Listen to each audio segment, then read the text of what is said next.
Welcome to KonKon's Cantina. Grab a drink, sit back, and relax.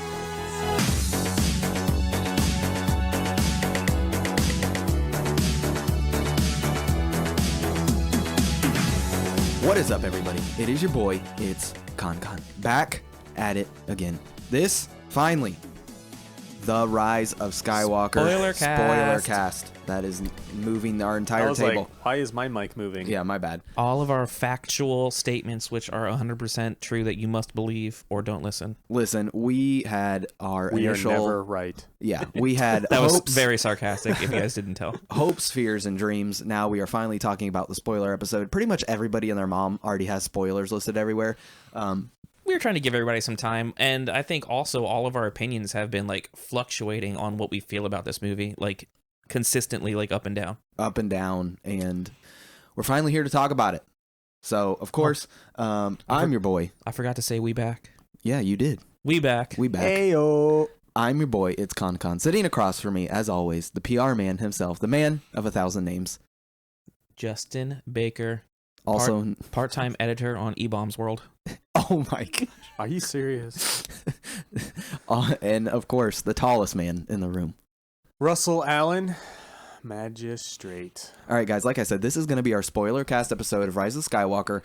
We are going to be going in deeper than, well, I mean, we're going as deep as they gave us because there wasn't a lot of details in this movie, but we're... Prepare for tangents. Yeah, I all feel the like tangents. there was a lot of lore, though, which we'll talk about. Was there? I But don't know. we're going to get into that. We're gonna get on that. But listen, we can't just sit here and talk dry-mouthed with nothing to do. Something's got to be in our hands. So, We are a cantina. Technically, it's afternoon, so hey, we're drinking just fine. we're going to go Oh, into the yes. cantina right now.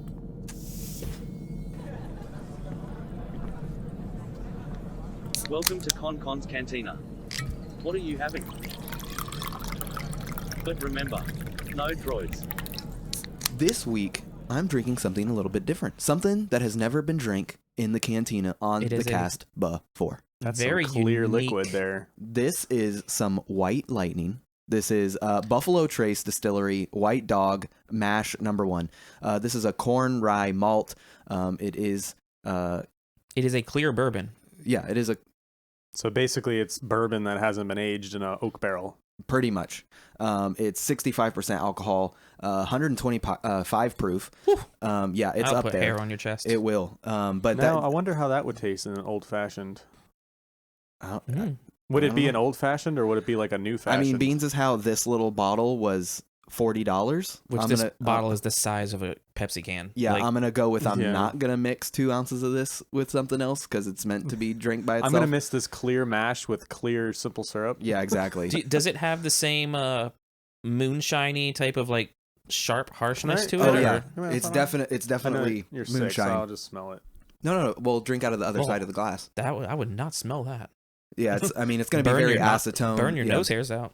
Which, by the way, not to sound like a pompous fool, but when you are Too late. smelling bourbons, a lot of Wow. people will put their Oh, no, that's good. Highly recommend that. they'll put their nose right up into the glass, and you take a smell, and you're only gonna get acetones. Yeah, you know, that's you're only not gonna get the alcohol. the way to do it. Yeah, what you want to do is you actually want to put your mouth open ended on the glass, and you want to breathe in with your mouth, and that's gonna allow Yeah. you're gonna get the undertone of the flavors Yeah, before you I actually taste it. I put my nose into the glass and then take a deep breath through your mouth, which is out of the glass, and you Your can nose actually is- pick up the flavors. Yeah, Your nose is wet, Justin. It's pretty big. But, it it's definitely- bulbous. Justin, what are you drinking? I'm drinking a Dickel Tennessee Sour Mash Whiskey 12. George Dickel. I don't think it's a 12 year. I think they throw the 12 on there just to kind of give you the illusion of a 12 year. Yeah, I'm pretty sure it's 8. Yeah, it's very good. So what is the 12 for? I think they want to like make it seem like it's a 12 year, but the price point on this you can't beat. And it's a 90 proof. It's a very smooth. This would be a good bourbon. You could introduce somebody into a bourbon. That's Like, in my top 5. Like, you have to have on your shelf because Yeah. if you have people that come over that don't know bourbon and you don't want to give them like your really good stuff, not because sharing bourbon isn't amazing. It is. That's the whole point of But you sharing also got bourbon. to start with a lower proof because Exactly. it's going to be more palatable if you haven't built up that Yeah. love for the flavor profiles. You obviously of the higher love it. stuff. It's empty. Yeah, it was quite good. This was on counter shelf that I I took the liberty of finishing off the bottle. Yep, it'll be on the Instagram as well. Russell, what are you drinking? I'm drinking something that you were kind enough to let me try, Connor. KonKon's This truly is Cantina. KonKon's Cantina. Today it is. Rye Whiskey Redemption Rye.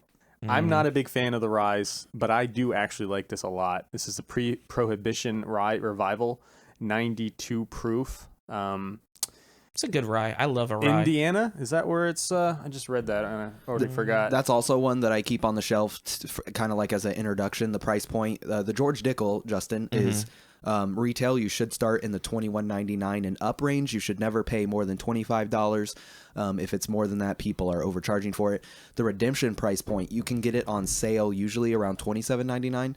So it's a little bit cheaper than like Bullet. I like to use that one to mix. Sipping is not bad also, but both of those are more of an introduction bourbon. Yeah, and I think it would make a really good old fashioned. It's got that nice rough rye flavor, which will nice counterbalance the nice, sweetness of the. Yeah. Well, guys, the agenda of this episode is only one thing, and that is the Rise of Skywalker. Is that what we're talking about That's today? it. Completely forgot. That is it. And listen, we're not going to waste any time. We're going to get right into it. And we went over some questions with the spoiler free. Let's see if anything changed. So just gonna say, did you like the movie? most basic question? Do we like it? I still am a solid yes. I like the movie. Yeah, I think solid. Yes, exact. Justin, I agree with you. Originally, I was more like 6 out of 10 when I walked out. Second time I watched it, I was like almost a 9 out of 10. My second viewing was better than the first. Now I'm solid on an 8 out of 10. 8 out of 10. Yeah, I definitely still like the movie. I would agree. I gotta go 7 out of 10.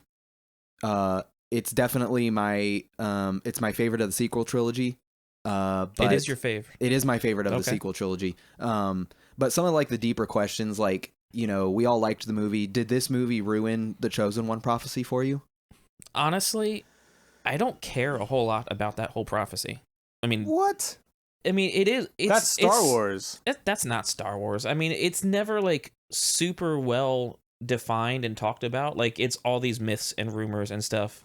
So if it changes things, that's not a major thing for me. Well, the thing about it not being a myth and rumor is in the new Qui-Gon book, it brought out about how he spent a lot of time reading about this prophecy. Misread could have been, though. So it is canon that this was a prophecy for me. Yeah, I appreciate that part, but just to me, like it's not a point for you. Yeah, I mean it's a cool story point, and like it's one of those things. There's so many ways you could approach the same thing and say it did, it didn't, he wasn't. Like that's just not a major thing for me personally. I have a couple things about it. I feel like, again, this may be a result of the top execs giving so much pressure to JJ and Chris Terrio, who's the co-writer of Rise of Skywalker.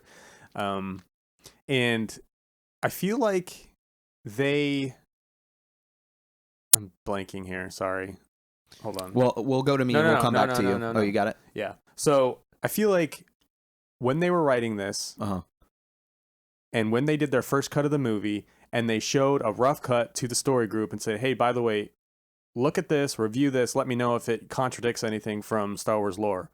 So like a fact checker type of thing. I feel like they don't do that enough, and I feel like they put so much work and time and energy into this movie, and then at the very end, they're like, oh, by the way, guys, we forgot to mention that Rey beating the Emperor and bringing balance to the Force kind of undermines Anakin's prophecy and the entire saga. So in post-production, they added in Anakin, Hayden Christensen saying, bring back balance to the Force, Rey, just like I did. See, that's why it doesn't. And I feel like it was added in post-production for me, and it was a small little loophole, and that's all I have to say. It doesn't ruin it for me because Anakin does say that, and they do establish, the Emperor himself says that he died. Like, he literally tells Kylo, yeah, I died once.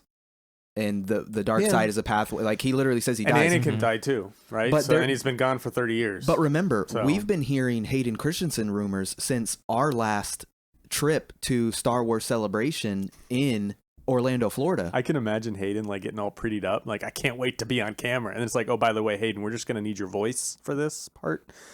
One sentence, please. Thanks. And so with the sequel movies, I already said this is my number one in the sequel trilogy. Where did it land for you guys now that you've seen it a couple of times? Man, I think above Last Jedi. Okay. I'm gonna put it in the middle.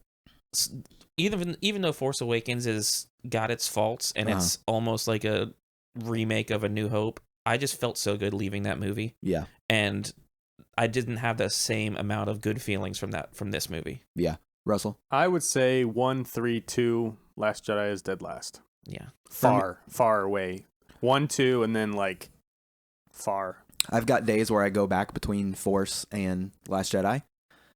There's just so much. I felt really good walking out of Force Awakens. Felt really bad walking out of Last Jedi. The more I watch Force Awakens, the worse that movie gets. And the more I watch Last Jedi, the better that movie gets. Well, I think Force Awakens gets worse because of what the 2 following movies did. Yes. Exactly. That's And exactly what. And speaking of, now that we're talking about all 3 movies, where do you think that the arc of this overall sequel trilogy is? Like, how do you feel about it? I have a pretty good answer to that. Tell I'm pretty me. sure this is an upside down V, not an arc. Okay. So you start out really, really high, just bottom of the barrel dumpster fire, and then like kind of a halfway up other side on the V. I think there's no upper arc. Yeah. On this. I literally think it's a hot mess. I think that there was so many ideas and so many things tried and poorly executed. It's just not a good arc. And we learned a lot about how the Star Wars deal went down in the Bob Iger book. You can look that up on YouTube. You can find multiple people talking. It's chapter 13 in the Bob Iger book. It's literally entitled Star Wars. I need to get that. Yeah, and we need to do a whole episode on it because they buy Star Wars and they already knew that they weren't going to use what George gave them. George wanted them to specifically use his story that he had already wrote, and they knew for a fact that they weren't going to use it. And just by having 3 different directors, 3 different writers, I mean, they had directors that dropped out. Well, I mean, what did they expect?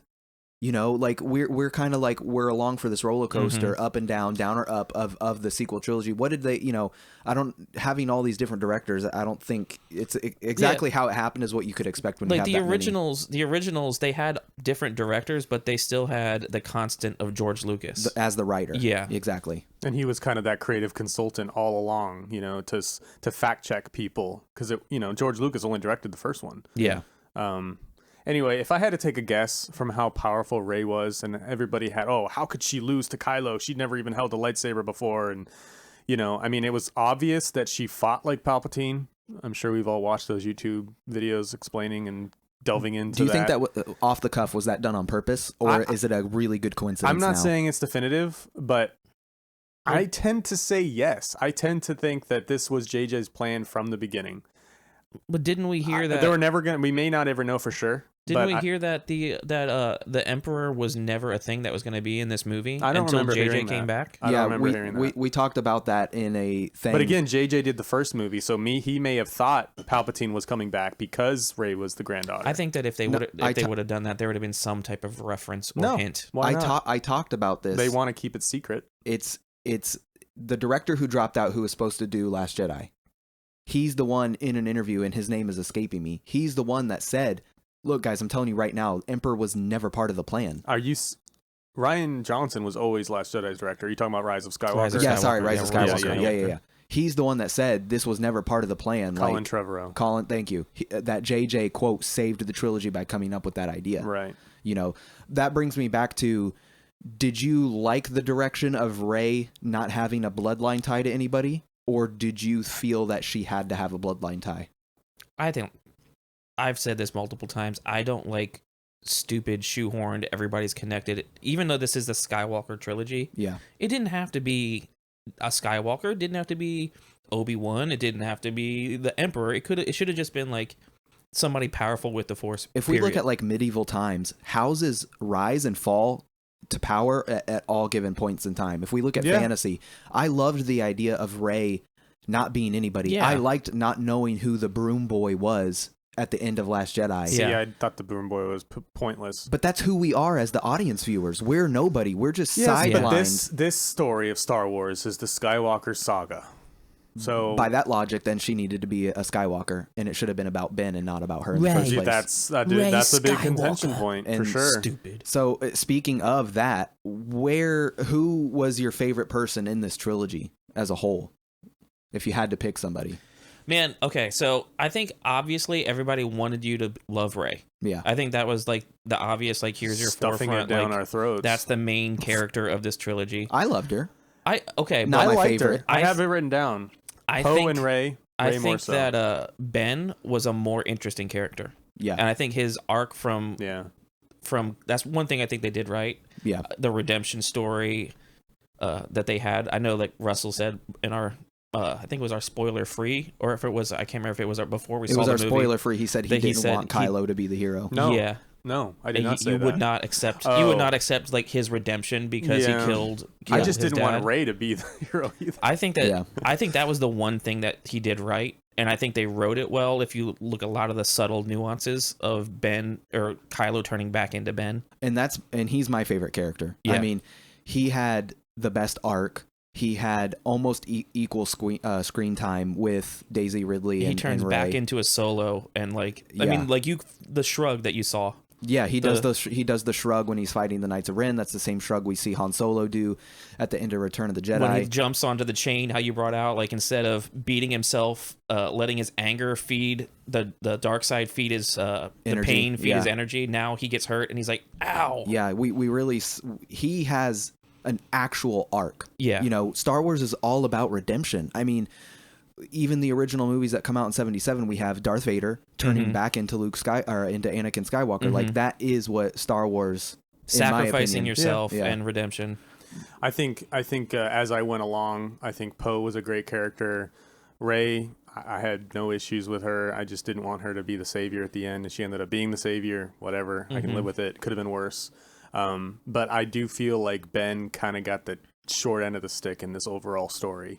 And yeah, because I didn't mean to interrupt. No, it's fine. Go ahead. And Finn too. Like, Finn had 2 movies that he was pretty much a worthless character, and they finally like made you actually like Finn and gave him some development as a person. So much of this movie, that is one of the biggest. Even though Rise of Skywalker I used to hate, Last Jedi I used to hate, and now I'm starting to come around to, like, it's moving up on my list. Is the biggest falling of that movie for me is the main characters aren't together. Han, Luke, and They're too broken Leia. up. They even said that. The actors and actresses they themselves. were too broken up. You know, they're like, oh, the one thing I loved about filming The Rise of Skywalker was the fact that I'm just with my pals. Like, Luke spent a lot of time away from the main cast in Empire, but he's with them in the beginning and he comes back in the end. Rey and Finn aren't reunited until literally the last shot of the movie. And that's it. Yeah. You know, so that's the thing that I appreciated about Rise of Skywalker. There were a ton of moments where Rey, Poe, and Finn, they're bickering about the light speed skipping, and even Chewie is there. Poe and Rey have a relationship now, which they never had before. Like they they're had butting heads. Yeah. I had Han, Leia, and Luke moments. So now with Palpatine being revealed as the big baddie, going back to what we were talking about Kylo and then Ben later on in the movie, do you think that Ben was abused from the very beginning when he was in the womb of Leia, his mother? What? Because Palpatine, as Snoke, was corrupting him. Remember in Force Awakens? Yeah, when, the way when you Leia, worded that, it made it sound like Han was abusive or something. I was like, what? I was like, wait, what? Was Han Really? a bad dad? Yeah. Kylo Ben didn't have really a chance when you think about it. From the womb, he was getting corrupted by Snoke, or, AKA I don't know. Palpatine. I never got that. In Rise of Skywalker, as he's what we assume to be some sort of a teenager, and Luke is thrusting his palm out and stretching out with his feelings and reading into his heart and mind. You mean Last Jedi? Yeah, I know, I keep getting him. In Last Jedi, when he was... Yeah, he says that Snoke had already turned his heart. Right. And then Rey tells him his decision wasn't made. That's where you failed him, is you made the decision for him, Mm-hmm. And even in Force Awakens, when Leia's talking to Han, and it's like, it was Snoke. It was always Snoke. Yeah. Corrupting our son, Yeah. And not to I don't think it was from a child. I think he had a little bit of something festering inside of him that then he built on and took advantage of. Every kid, especially a kid that has a lineage of Darth Vader being his grandfather, has an inkling of darkness. Yeah. And Snoke just found that darkness and fertilized it, I guess you could say. So, and with that, Star Wars canon is something that obviously we are... Probably all three of us, we would consider ourselves scholars on. We're always on the up and up. Can Star Wars canon always be evolving, or does it have to start and stop somewhere? Can we continue to add new rules or change the ones before? And at what point does that kind of ruin your suspension of disbelief?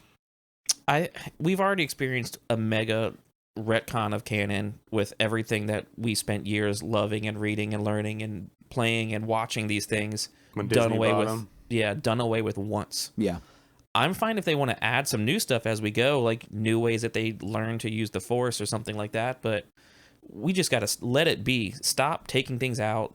Keep stuff as it is and build on it. You got to be really careful too. And again, it's JJ retconning Last Jedi, softly, not hard. Well, in a lot of ways, what you were saying, hardly. He was slinging band-aids at everything that that's Rian one of Johnson my did. biggest complaints is I think that a couple of years down the road we're going to have more come out of a JJ Ryan type war that rivalry. happened behind the scenes that we didn't know. I cannot wait. I'm sorry, I just love it. But you can love or you can hate The Last Jedi.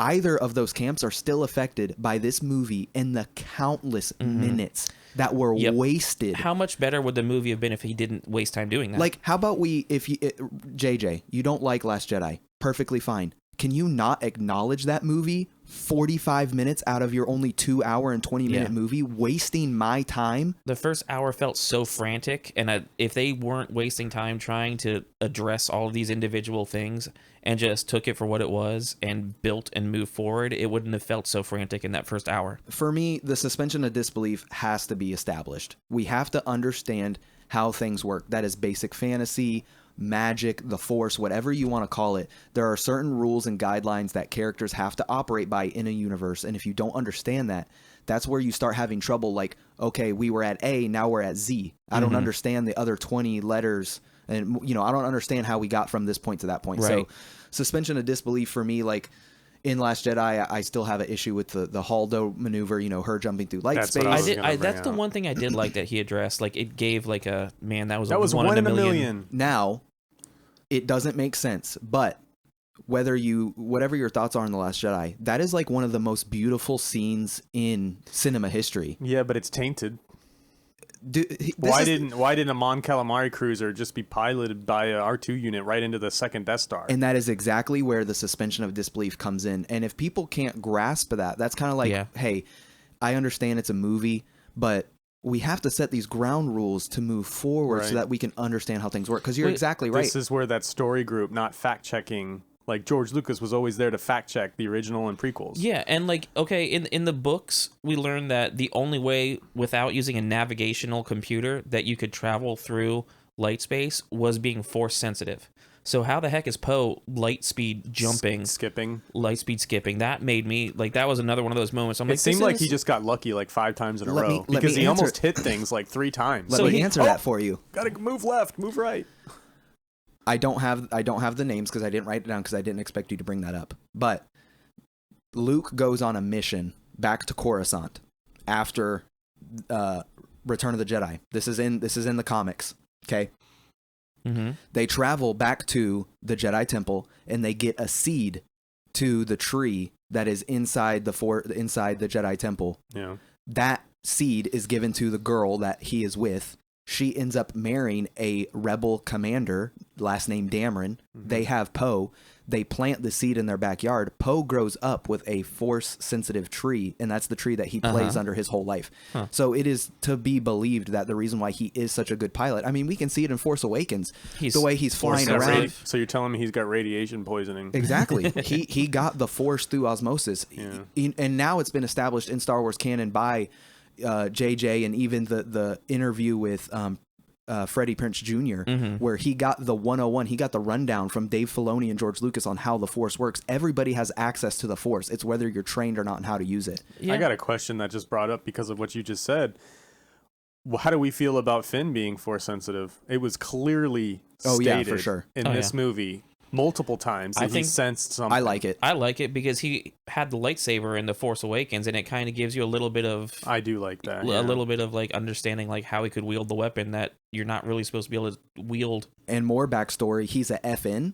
FN was the battalion directly under Captain Phasma. FN troopers were trained in hand-to-hand combat. So Finn would have been trained with a security battalion, which that's the fighter that the whole traitor guy, remember? The traitor guy. He knew him personally. Yes, because he was also an FN trooper. That's the only reason he would have known him without a mask. His butt. If it wasn't for Han. Han Chewie shoots him with the bowcaster. Well, I think Han had the bowcaster. Yeah. And he shot him and blew him back.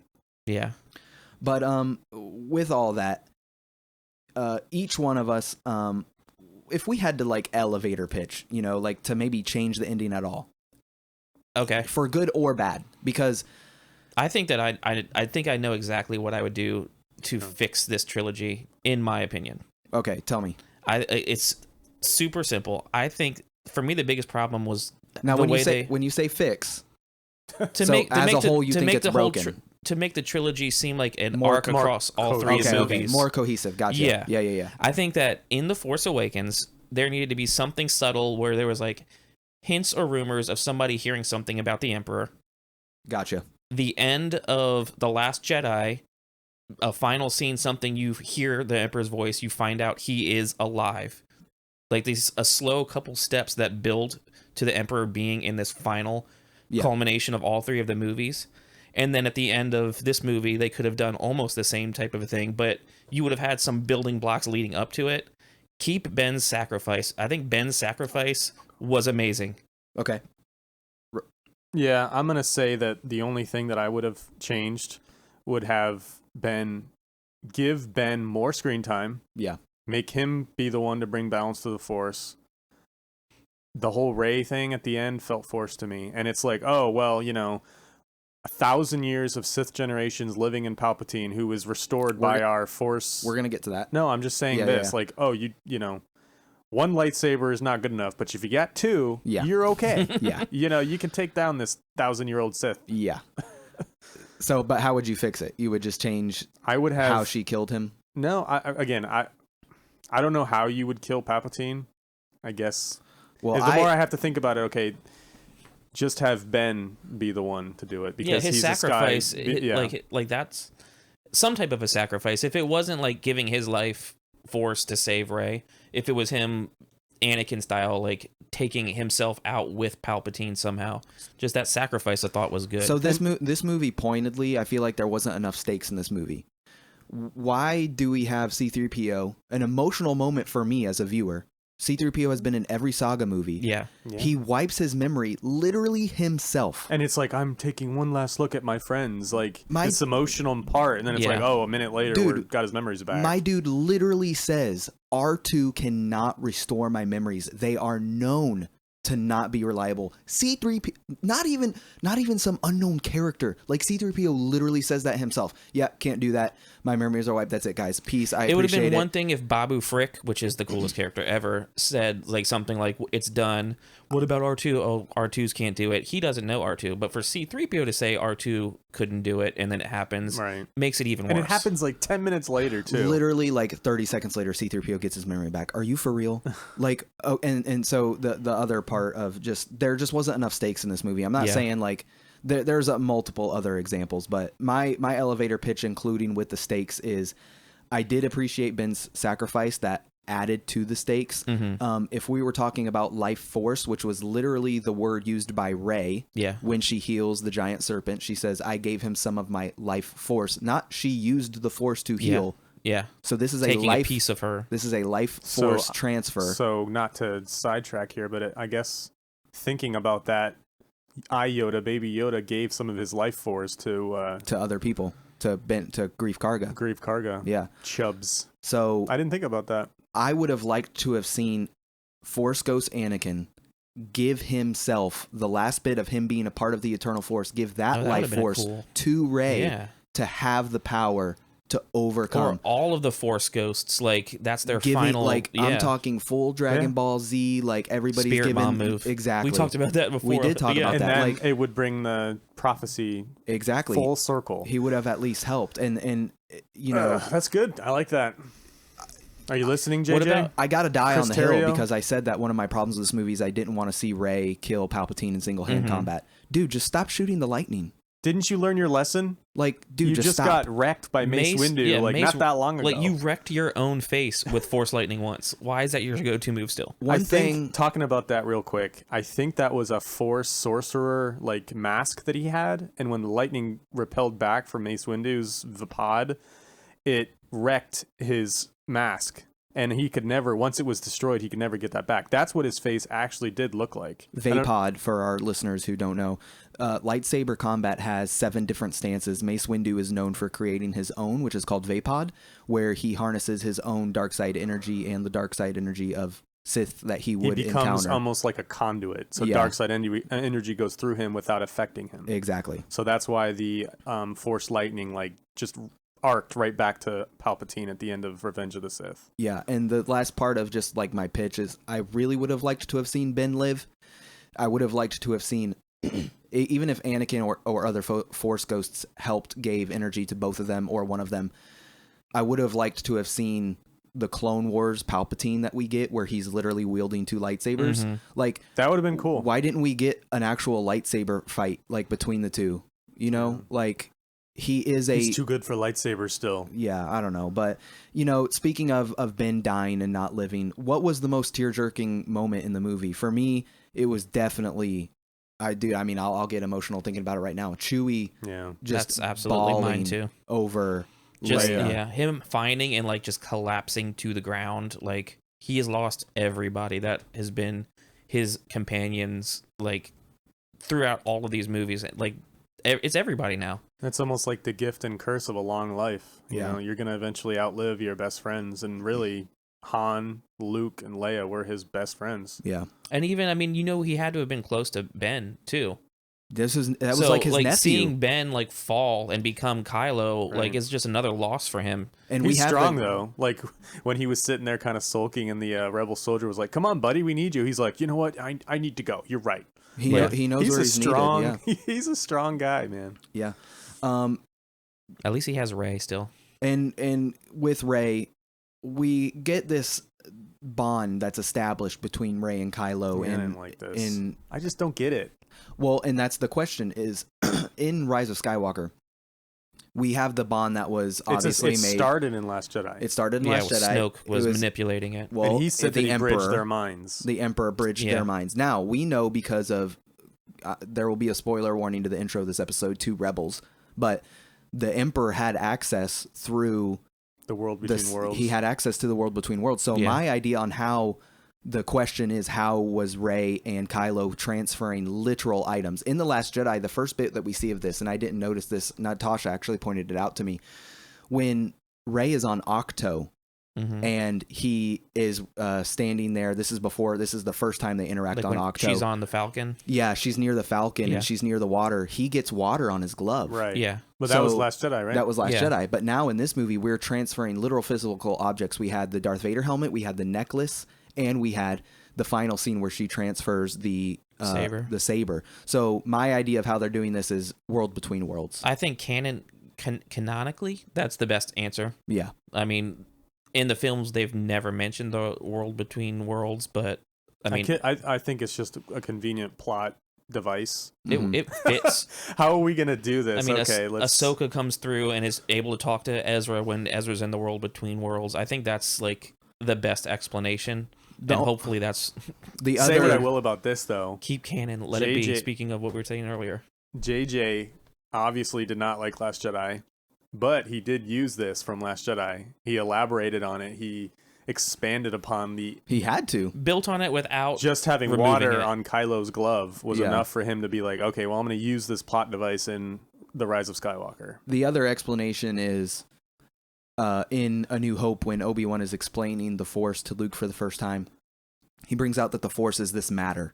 It's everything. It's all living things. It's what creates an energy and field binds, created by all living things, and it binds the universe together. Right. So when I hear of that, I think of real world terms like matter, atoms. So if Kylo and Rey are these, what did the Emperor call them? Not a deity. He called them a dyad. A dyad in the Force. So if they're this culmination that the Force has brought them together, maybe they have the Force ability to literally break down atoms. Yeah. Use the Force to because everything comes from the Force. You know what I mean? Yeah. So at the birth of the universe in the Star Wars universe, the Force existed. Yeah. It's kind of like this all-encompassing energy force that exists in and between matter and space and time. And there you have the World Between Worlds. Exactly. Because in World Between Worlds, in Rebels, again, there'll be a spoiler warning at the end of this episode. Before. Yeah, not At the beginning. By the way, we all spoiled you. Yeah. Too late. Ezra saves Ahsoka.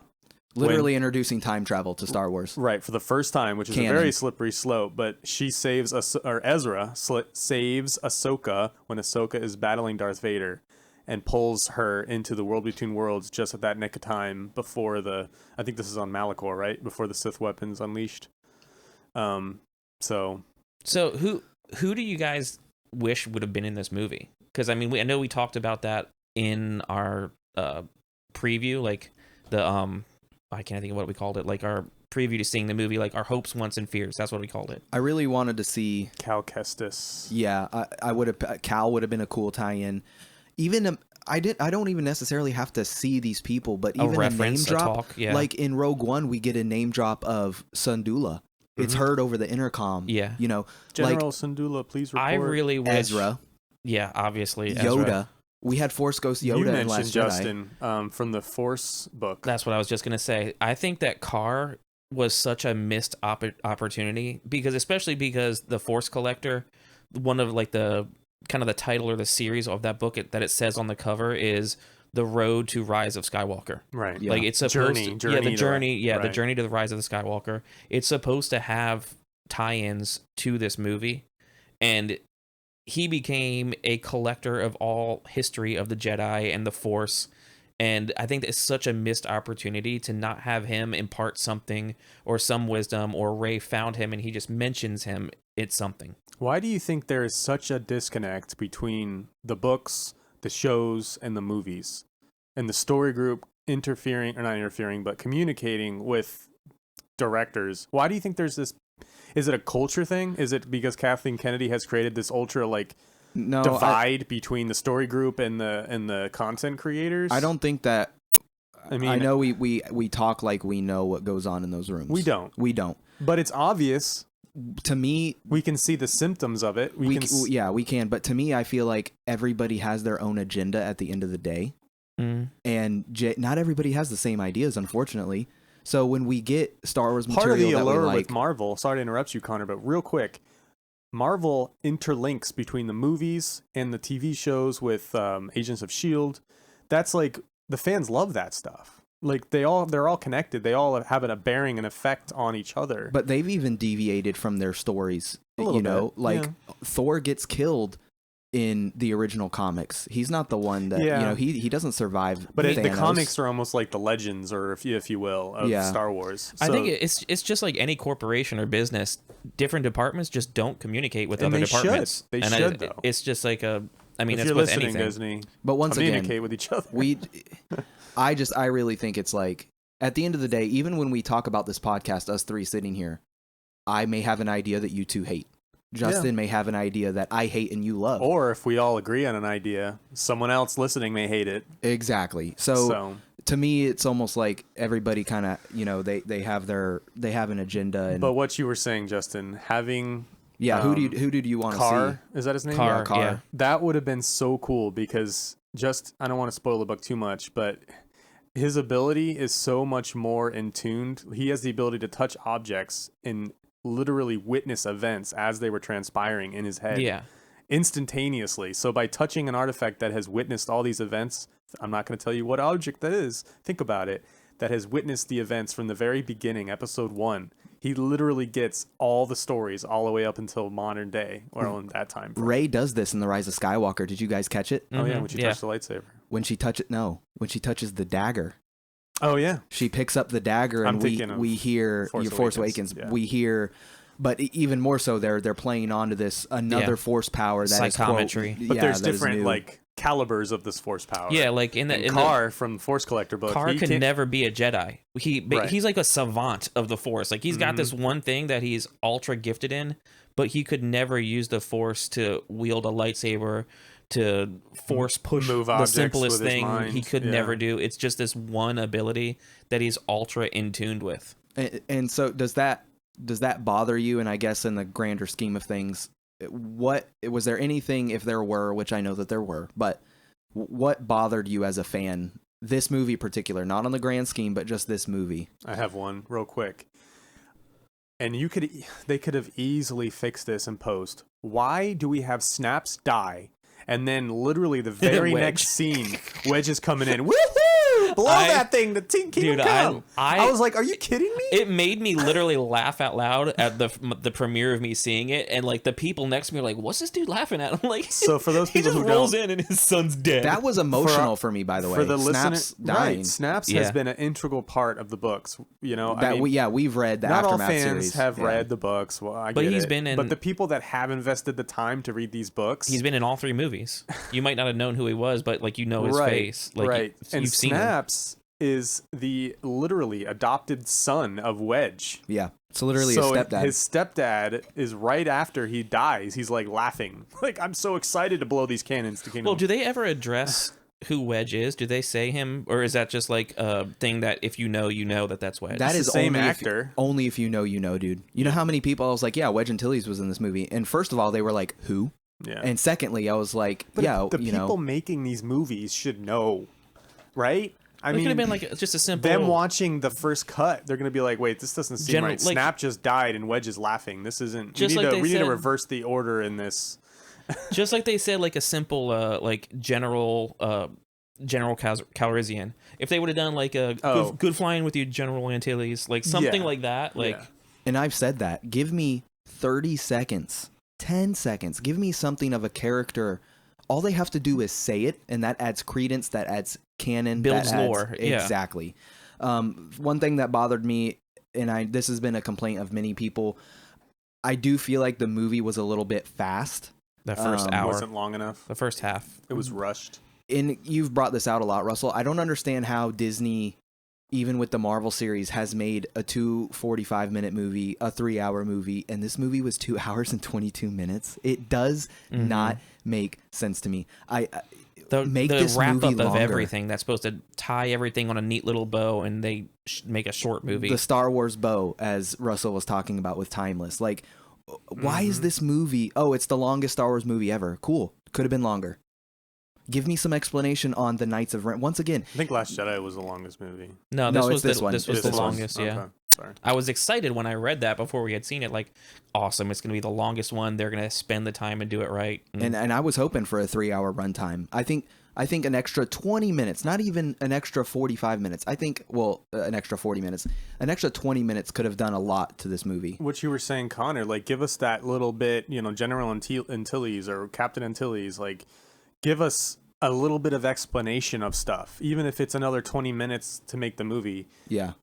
That's what we were missing. Mm-hmm. It only takes 5 to 10, 20 seconds of somebody saying it. My biggest thing, besides I already said, really my biggest thing is like I didn't feel an overall great arc of these 3 movies connecting seamlessly into each other. Upside down V, bro. My other thing that I did not like was the shoehorn story and family connections that I think was more of a scramble and thrown in there than it was. Let's give our listeners something positive. Okay. We do sound a little bit negative. Once again, we liked the movie. Okay. Oh, yeah. We're passionate about this. So, but I think everybody has the reasons why they don't like it, and that's what we just want to understand. Sometimes it can be easier to be negative. So just real briefly, let's just round table positives. I really enjoyed. I felt so much, and I said this already, a Han, Leia, Luke connection between Rey, Poe, and Finn. Finally. I said about Last Jedi, I wished that Finn would have died. I'm so glad now that he didn't. This is John Boyega's best movie by far. Yep. He clearly lost weight. His hair looked better. I didn't really appreciate that my dude is still yelling Rey every 30 seconds. Rey! But the especially at the end when they're hugging, when they come back from the mission and they're talking about the light speed skipping, I felt more of a cohesive group, a band. Speaking of Finn, have you heard all of the discussion of people who think that he was romantically interested in Rey? Ray, I have and to tell you something. The Quicksilver. Wait, wasn't it revealed? The quicksand scene. Wasn't it revealed what he was going to say? Yeah, it is revealed by JJ. Yeah, factually what told. was it? I haven't read it. He's that he was going to sensitive. tell her that he was force sensitive, which That's it didn't make sense in the timing. How about I love you? I mean, it's obvious. he has feelings for Rey. I mean, you can see it in the very first movie. Everybody has been thinking that, and when I tell them what JJ said, they're like, "What? No, that's silly." But he was going to say something else. I think that that's written really well because we've all been there where you like somebody that you know you will never have. Mm-hmm. To Finn, he may love Rey, and she loves him, but Rey will never love him like Ben. in a romantic way. She just would rather kiss someone who's about to disappear. Gotcha. But that's where we come in as an audience. As Finn is almost like this avatar, right? Like we're sitting in this theater seat and we relate more to Finn than we do Rey. Now the Force sensitivity was a spin, but we've all been there where we loved somebody that we knew we couldn't have. Finn's journey is really more interesting than Rey's. I mean, from being taken as a child into the First Order. Dude, give me a spin-off series where the First Order kidnaps kids. That would be cool. Like if you like really think about his entire story and arc of what happened to him, it's way more interesting. I would say that the very first character that we really delve into in this sequel trilogy is Finn. Yeah. Right? I mean, we see the blood handprint on his helmet. Mm-hmm. Yeah. And then I think it was the deleted scene where he like goes behind a tent in the village that's getting scorched by the flame troopers, and he takes his helmet off and he's like, he does that when he gets back on. I think that's a deleted scene. But then, he does that later on. He does it. Gotcha. Like too. Okay. But again, we get to see him, and then Kylo turns to him and senses something, you know? So, I mean... The trooper from the village. Yeah. FN 2187. Yeah. Anyway, yes, Finn is great. He's one of my favorites. Yeah. I'm really happy with the way they finally treated him in this movie. Yeah, I really liked it. I think we said before, I don't like John Boyega as an actor as far as every interview and the way he holds himself, but this movie turned me around, at least for Finn. Like, I thought they did such a great job. For sure. Yeah. Making you actually John like this guy. John Boyega is very overconfident in his interviews, but he's excited about life. That's cool. More positivity. Oh. What was the thing that you liked? I liked the every Sith living in Palpatine. I know you didn't. Yeah, I did not. I thought that was awesome. I've had this theory since the very beginning. If you read the Darth Bane books and Xana, his apprentice, kills Bane at the end. Well, again, he's trying to learn Darth Endendus, which, by the way, is canon now. Thanks to our Rise of Skywalker visual dictionary. Visual dictionary. Essence transfer. Yeah. And he learns it, but he doesn't really have a chance to really use it. But at the end of the battle, when Bane is killed, Xana has the same twitch mannerism that Bane has because of his armor that he ends up having. Taking it upon, she takes his trait. So it's possible that this essence transfer started from that 1,000 years before A New Hope, and it just went all the way down. And that was my theory from a long time ago, and Palpatine kind of confirms it here. The one thing I don't like, though, is I have to see that movie again, but when Rey walks into that stadium, there's no one there, and then all of a sudden those people in the stands show up. We don't see their faces. Yeah. We're like, what is this? Is this like the Sith spirits of 1,000 years? But then that's how I took it. Yeah, but I think that these are actually the Sith worshippers that have been living there for all these years. The cultists. The cultists. Yeah. But we don't see their faces. It makes it seem like they are kind of spirits, but they're not. They're physical beings. Did you bring out the thing that you liked the most before I get into this? I said the Finn. Yeah, like that was what they mine. did. What they did with Finn. Way to go, John Boyega. Yeah. The thing about and Ben's sacrifice, I really liked the way that played out. This goes back to our question about Star Wars canon ever evolving. It's so weird to me to think that this is the only canon visual that we get of this, and it is a literal ceremony. Of what? Of this Sith essence transfer. Make the sacrifice. Make the sacrifice, right? This isn't just kill me and I go into you. This is make the sacrifice. Like, this is where the suspension of disbelief for me starts to come in. It's like, you're telling me every time... It starts to unravel for you. It starts to unravel. And if we go back to the Darth Bane book where he tries to kill Xana, he doesn't kill her. She kills him. But when she's walking away in the epilogue, she does a twitch that he does in the other 3 books. But when Palpatine is explaining this to Rey, he says, I will enter you, we will become one. At what point, whose will is stronger? You're telling me that 1,000 generation of Sith and Palpatine is the one with the strongest will? Darth Adiadu, like the granddaddy of all Sith. Darth Bane, one of the strongest. Revan. Yeah, but you're telling me a lot of those guys aren't canon anymore either. Oh, but they are now. And you're telling me that they don't have a will that's stronger than Sidious?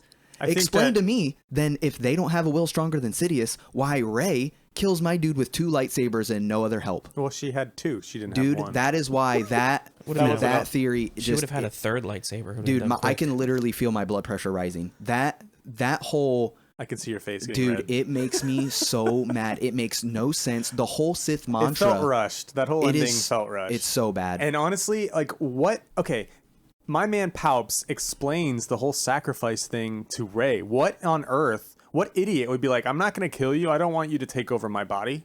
Like...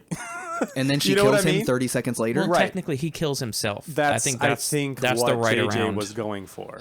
She didn't his own lightning strike him kills with him. her lightsabers. He killed himself with his own lightning. Sorry, guys. I got to pod the podcast. I got to go split some hairs real quick. Like, are you serious? I think that's their writing workaround, like, to make it happen. It was tough for me. The Sith mantra is power. And the rule of 2 is 1 to have the power and 1 to crave it. What would be the only other option is he strikes her down then kills herself. Think about this. To do it. I mean, that's probably the only other way at that point that could have went down. Yeah. How about this? That was the way that Palps wanted it to go down until he sensed that force dyad between Ben and Rey. And then he was able to suck that life force from the dyad and make himself... the all-powerful Palpatine Then he again. didn't need the Empress. Then he was like, look, I'm happy just being myself again. Yeah. Screw you guys. So... And now that we're talking about this in particular, something that I feel I needed more explanation on, and we're going to get books. We're going to get a novelization where some of these questions are probably answered. Hopefully. For me, if I was to pinpoint anything that we needed more explanation on, for me, I know where you're going. How did Palpatine come back? How? It's Yeah. not explained in the movie. And the reason why that's so bad is... Baby Yoda. Yeah, and like I said, we'll have books. How does he come back? Pippin from Lord of the Rings literally goes, Sith magic, sorcery, ways of the dark side. Listen, you need... Secrets the Sith only knew. It goes back to what I said. If they would have set this up a little better, they would have had time in the beginning of the movie to kind of tell you how. I do have information, but I'll let you talk. Well, and the reason why we need that is because how do we know he's gone again? Yep. Is him being gone, oh, this is the end of the Skywalker story? Like, he's the main villain, so this is the end. Because without establishing how you come back, how do we know he's gone? Like, I'm sorry, but that's just, come on, guys. That's really bad. Like, are you serious? So, Knights of the Republic, I think it was the second game, we're introduced to Darth Traya, Darth Nihilus, Scion and Darth Sion. Sion, yeah. Sion. Yeah. So Sion, if you look at the visuals of this game, he looks like a zombie. I mean, he's like Nihilus, rotting. Nihilus, to be true, is kind of like a headless. Yeah, he's a headless horseman type character. Yeah. But Sion is the one I'm talking about here. This is the most direct correlation to Palpatine. Sion is so angry, and he uses the pain that he has, and the dark side is so powerful that it keeps him alive, even though his physical body is falling apart. That's what Darth Maul did. So, when he gets cut in half. So I'm thinking it's something similar to this. So it's, in a way, they're making Darth Sion canon too, because that's his story. So maybe Palpatine survived his fall by his anger and hate of being betrayed by his apprentice, and that's how he was able to survive. I mean, you could talk about this for hours. We won't know. If we're gonna have the books where Rey says, "Oh yeah, by the way, the books that Luke didn't read in The Last Jedi now all of a sudden are his personal diaries," really weird. Mind-blowing. Anyway, we're moving past that because Connor's I know rants. Justin has a different thought on that. I still took that as when Yoda's talking to him in Last Jedi, he didn't read the books, and all of a sudden in this next movie, there's I need to watch that scene again. When Yoda says page turners, they are not. But he asks Luke, and he hesitates. "Have you read them?" And he said, he goes, and he goes, "Page turners." They were anyway. So he doesn't say yes or no. My point is if we're gonna go to the point where Rey is opening these books and explaining, "Hey, I know how to find Exegol because of these books," how come there's not like a note where Luke was going through his travels, figured out how a Sith could live? How hard would that have been? Yeah. Well, that's why the movie should have been longer and explain stuff like this. What about the Knights of Ren? I mean, for me, that was a huge hype leading up to it. How do you feel they handled the Knights of Ren? Disappointing. I thought it was cool. I mean, honestly, when you look at the build-up, which, by the way, one of my favorite books is Phasma. Yeah. That build-up of that character and her shining, glorious, sparkling armor, and then she literally gets the short end of the stick on both movies and then dies like so anticlimactically in Last Very Jedi. Boba Fett-esque. And I'm like, okay, so at least with the Knights of Ren, we get a little bit more screen time with them. We see that they're force sensitive, which I think Connor pointed out when he force pushed Ben. The comics that are coming out. And there's a Knights of Ren comic book that you looked for and you couldn't find anywhere, Justin. Yep, went to 2 different places and it's sold out. So I feel like we got a lot of good screen time. The Knights of Ren, if you didn't read the comics, and this was something that glanced over, it took there's only one episode or one comic that has been out, and it came out December 28th. Yeah. I think it came out right at the same time as the movie. And one thing that comic reveals is that all of the members of the Knights of Ren are force sensitive. They have to, in the way the comic puts it, they follow a force user named Ren. This is not Kylo. This is before Kylo becomes the leader of the Knights of Ren. Ren is a force sensitive dark side user that has a red lightsaber, and he only allows people in the knighthood if they can, as he calls it, touching the shadow, which means they're all force sensitive. And when Ben starts fighting the Knights of Ren, kind of raw talent, untrained, force sensitive, you will see the first thing that Ben does, because he has no weapon, is he pushes back the Knights of Ren with the Force, and one of them Force pushes him back. Kind of counters it. Yeah. So I feel like they're just like on the spectrum, but they're not super powerful, obviously, because as soon as Ben gets the lightsaber, it's over. They look awesome. They do. Their weapons are obviously made of something special because... if you notice in the visual dictionary, one of the dude with the big axe, the axe blade is made of Beskar steel. Exactly, which can deflect the lightsaber. And we see Ben... I took this as a note of, because Ben Kylo used to train with the Knights of Ren. You notice how long he holds the saber on his back, knowing that someone's going to swipe at him. And when that guy uses that big blade and he swipes at him, it glances off the lightsaber and it doesn't melt. It showed that they were able to fight Force users, fight lightsabers. You know, I needed more screen time with them. I was disappointed. Short, right? I was disappointed at first, but I'm okay with it now that we have a comic on them. Yeah. As long as we get some type, because they could never do what I want with the Knights of Ren in this movie, because they were so cool. Like, I wanted more on them. I was never going to get enough in this movie. Just seeing the little bit and seeing them actually on screen fight a Jedi. At that point, Ben was a Jedi, and now being able to see the comic, I can't wait to read that and know deeper stuff. Part of my frustration with them is we had that awesome scene where Rey touches the Graflex lightsaber, Anakin, Luke's lightsaber, and we get the scene where she is somewhere, some planet, and she's laying on the ground and it's raining, and we have Ben. Oh, you would assume this is when Kylo destroys the Jedi Temple. Well, it's not, because we have a comic and he doesn't do that, but we'll get to that after. And he's standing there, and the Knights are around him. That's not what that is. He's like being circled by the Knights of Ren. Yeah, he's circled by the Knights of Ren, and this is some other planet. And they look so cool. Yeah. And Force Awakens left us with so many questions that kind of The Last Jedi ruined. Their armor is so cool. And we didn't even get names of them in the movie. We know them now because of the visual dictionary, but I think it's cool. Like, if you actually look in the visual dictionary, all of their armor is kind of cobbled together from their unique traits and things they do. Like, one has like part of like a Death Trooper helmet. One has like pieces of other people that he's taken out and made his own armor set as of like trophies of his victims. Yeah. So, once again, we still like the movie, guys. Oh yeah. We 8 out of 10 for me. It's easier to talk about the reasons we don't love it than it is to like just sit there and rave on the things that we do like, because it's these little details that fans talk about and think about after the fact, after the excitement wears off, and they've seen it a couple times, like Justin said, and kind of delve into the details and the nitty-gritty of the lore. Plots, the lore.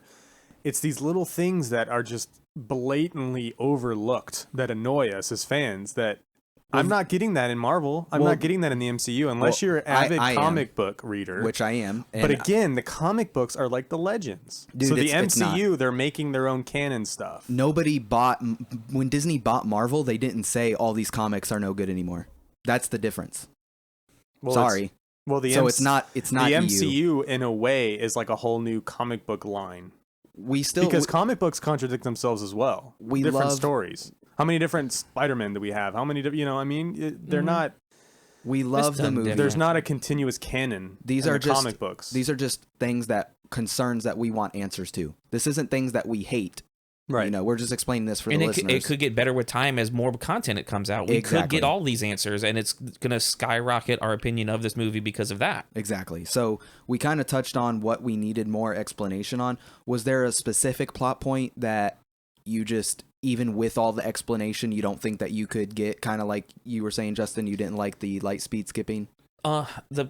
My biggest complaint is that I just wanted Rey to be a nobody and her own person. Yeah. That's unfortunately not a fixable thing because that's what it is now. Mm-hmm. That's really my biggest, like I've said 1,000 times, like broaden out. This is an entire galaxy. Yeah. Like it doesn't have to be the same family tree. It doesn't have to be the same 4 planets, which I will say another awesome thing about this movie. How many new planets did we get to see?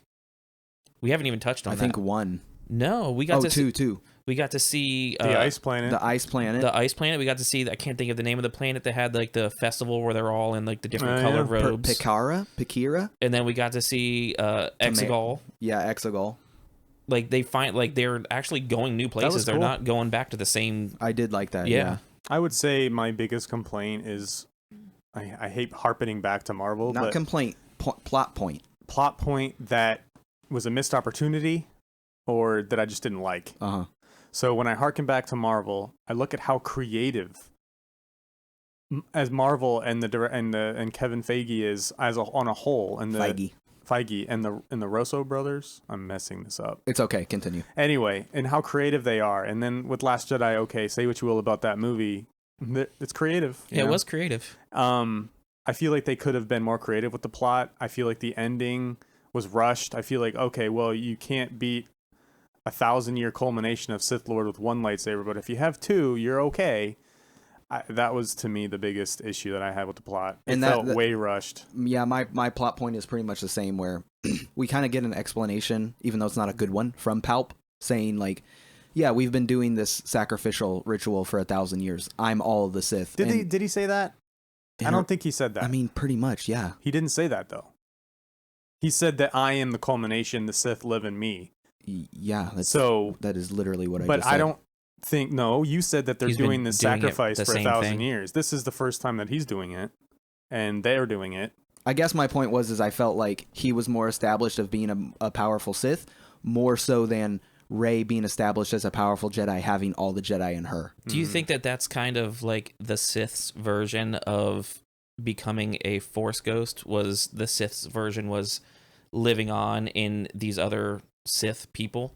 Yeah, because like that's like their apprentice master, like the dark versus master. like the opposite to that. And that gets established in Clone Wars. We're gonna have to do a spoiler warning for Clone Wars in the beginning of this now, because when Yoda visits Morabon, which is also known as Korriban in the Rise of Skywalker Visual Dictionary. Great book, you should read it. The homeworld of the Sith. Yoda meets Darth Bane and says, I know that you're not real, because the Sith can't transcend the Force, and he knows that he is just a Force thing. So real, or he's just like a ghost that's non-corporeal that can't interact with the physical realm, because he is real. He's right there in front of him. Solid word usage. Corporeal. Yeah, that was a good one. That was a $10 word. Give me my money. Yeah, right. But anyway, he said, you can't hurt me because you're not alive. Yeah. But he is clearly there in front of him. Which Last Jedi established that Force ghosts can interact with the... Right. So there's the difference. Yeah, there's a difference. They can like inhabit their tomb, but they can't interact with anything. Yeah. Listen, guys, we like the movie. Oh, yeah. I know it may not sound like that. We're going to see it more. I can't wait to see it a third time. 3 times for me. 2 for me. 2 for Justin. 2 for me. I'm going to see it a third. There's just... And I have no doubts that Timothy Zahn is busy writing his new trilogy with... Ascendancy trilogy, but... Thrawn Ascendancy. Matthew Stone, I would love to hear from Matthew Stone again. He's the one that did the novelization of Revenge of the Jedi, and that one is amazing. I still need to read that book. Michael Stackpole, who I referenced the book I Jedi, he wrote all of the X-Wing Rogue One squad. Well, not all. He wrote some of the X-Wing Rogue One books. Like, I'd love to see him do something, and maybe we could get like some more space combat-y type of stuff back in. If he wrote another book, that would be cool. Oh, that reminded me. Was I the only one that was super disappointed by the last space battle? Because I didn't think it was that good. I was just hoping for dogfighting.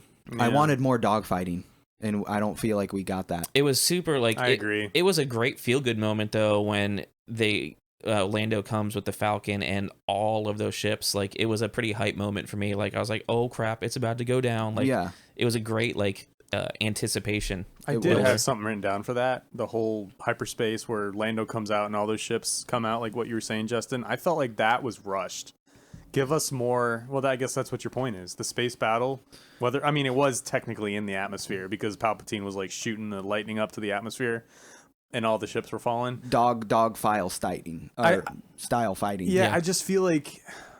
It was very reminiscent of On Your Left and all the portals open up at the end of Endgame. That kind of feeling. But the Endgame one was so much better. I still get tingles. We didn't see who were in all those other starfighters. Right. Yeah. And we literally see all those ships for like 3 seconds. You see Wedge, but they don't even tell you who Wedge is if you don't know who he is. Exactly. And Snaps dies just before that. So it's like the whole thing's kind of tainted, you know?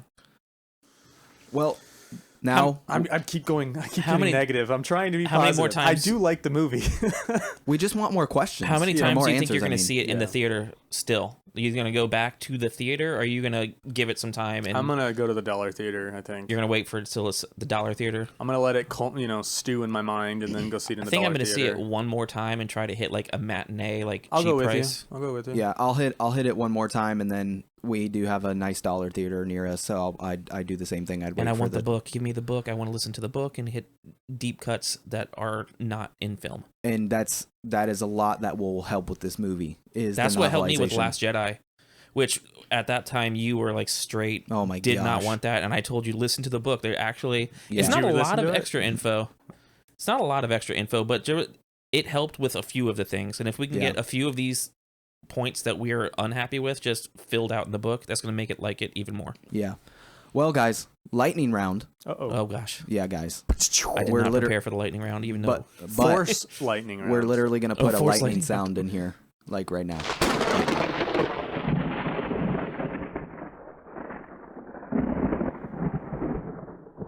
I'm gonna answer. You two answer first, and then I'll answer. So we just like picking them? Is that what we're doing? We are picking a one or the other, or if it's a choice of 3, you pick one. So, Rey or Kylo? Kylo. Justin? Oh, can I say Ben? No. Okay, then still Kylo. Okay. Did you answer? No, I didn't. Kylo, for sure. So Kylo. Kylo. Lando or Chewie? Oh, Chewie all the way. Chewie, you have more of a connection with, definitely. Definitely. I did like Lando, though. Yeah, definitely. Definitely Chewie. I mean, even if Lando doesn't show up... Okay. If like Lando doesn't show up at the end, like Rey still wins. Because she still like hears all the Jedi and still kills him. So it's like, it's definitely Chewie. Han or Leia? Han. That's a tough one. I like Han's personality better than Leia's. Can I think about it for 2 seconds? For me, it's Han.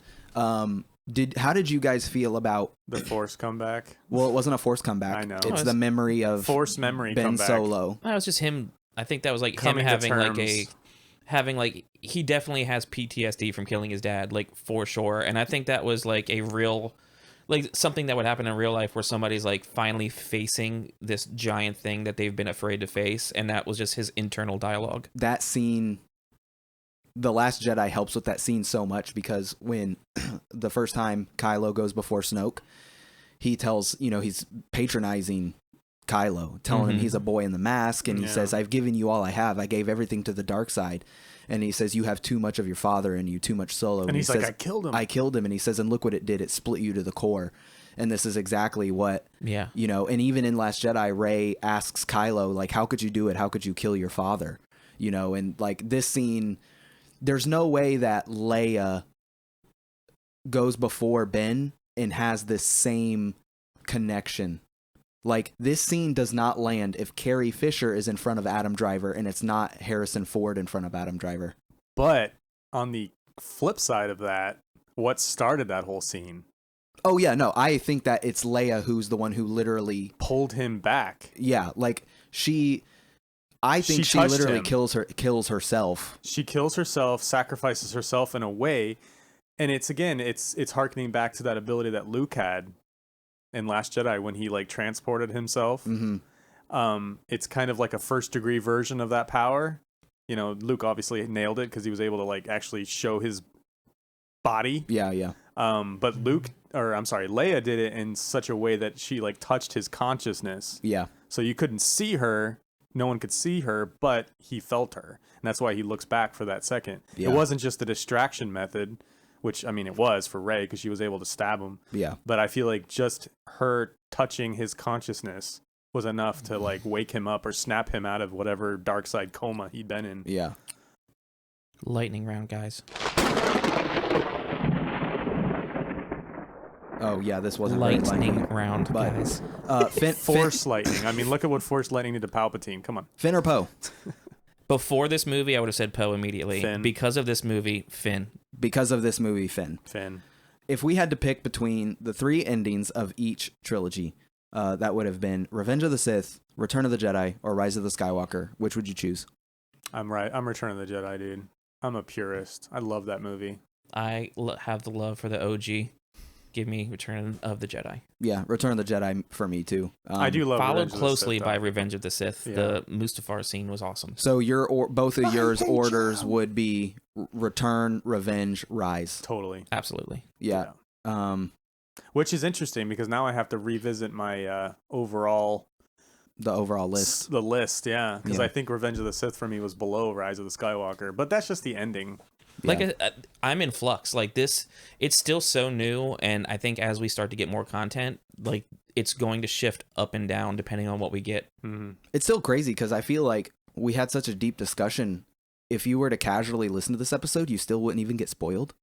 Like, you know, like Rey kills Palpatine. Shocker. Kind of knew that was going to happen. It was one of my biggest fears. I think the biggest one, obviously, is she's a Palpatine. Yeah. You know, and that was that final scene, I don't mean to be negative, but the final scene with the Force ghost of Luke and Leia, and then she says that she's Rey Skywalker. See, I don't mind her saying that she was a Skywalker. I'm gonna just sign off now. Can I give you one? I don't want to be negative anymore. Can I give you a reason that I can't remember who I was talking to, but together we kind of came up with this that made me like that? What? Ben gave his own life force to her. Yeah. So she actually has Skywalker life force in her that kept her alive. Because she died. She is technically a Skywalker because of his own life force. I really would have liked. At least helps it a little bit. It does help it. Rey doesn't necessarily have to die, right? But Ben helping her directly defeat the Emperor, and she could have been a Palpatine, or she could have still been nobody, and Kylo could have still been the Rise of Skywalker. That's kind of more what I was looking for. It was a Rise of Skywalker in general because of Ben's turnaround, who he's a Solo by last name, but has Skywalker blood. Yeah. For sure. Yeah. Well, guys, that was our spoiler take on Rise of Skywalker. Like I said, we love the movie. We said that right off the bat. Okay, all of us were 7 or 8 out of 10. We have questions, we want answers, and we will eventually get that with more books and more stuff to come to it. So, with that being said, guys, I was your host. It's KonKon, followed by Justin Baker, Russell Allen, and we'll see you guys next time. See you later.